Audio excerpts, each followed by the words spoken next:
Skubiosios pagalbos skyrius pasikeitė iš pagrindų. Atnaujintas visas darbo vietos bei pacientų laukimo salės, suteikiant joms daugiau erdvės, komforto ir privatumo. Tikimės, kad kur kas patogesnė ir modernesnė aplinka padės kurti teigiamą pacientų ir jų artimųjų patirtį skubiosios pagalbos skyriuje bei sudarys geresnės darbo sąlygas mūsų personalui. Planuodami pokyčius galvojame ne tik apie fizinį atsinaujinimą, bet ir apie organizacinio proceso peržiūrimą, remdamiesi JAV, Vokietijos, Skandinavijos patirtimi.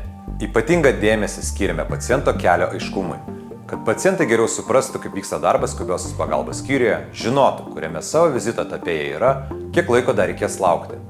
Nemažai investuojame ir į savo personalo kompetencijas. Skubiosios pagalbos skyriaus darbuotojai yra mokomi pagal specialią CPI, tai yra krizių prevencijos instituto metodika, leidžiančia saugiai ir konstruktyviai reaguoti į distresą patiriančius asmenys.